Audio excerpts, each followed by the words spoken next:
लोहरदगा से आज उम्मीदवार नीरू शांति भगत नामांकन करने पहुंचे। अनुमंडल कार्यालय तथा साथ में सुदेश महतो की पत्नी नेहा महतो, केंद्रीय सचिव सूरज अग्रवाल, हसन अंसारी और बीजेपी जिला अध्यक्ष मनीर उरांव सहित हजारों समर्थक ढोल नगाड़े के साथ पहुंचे।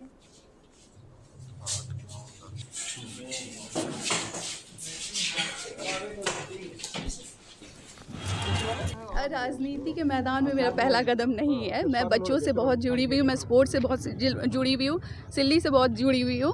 बाकी जगह भी मैं आते जाती हूँ, संपर्क में रहती हूँ।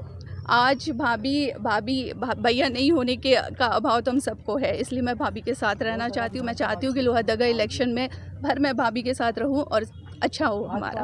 यहाँ सारे लोग इतने जोश में हैं, हमारे एनडीए के सभी लोग, आजसू के, भारतीय जनता पार्टी के सभी लोग इतने जोश में हैं। मुझे पूरा विश्वास है कि लोहरदगा की जनता इस बार नीरू शांति भगत जी को ही चुन के लाएगी। प्रत्याशी के रूप में आज नामांकन की हूँ।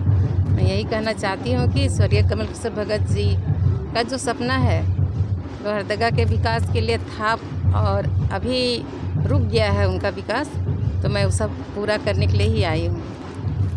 स्वर्गीय कमल किशोर भगत जी जब थे तो वो डहरवाटी योजना, उनका सपना जो था वो अधूरा है।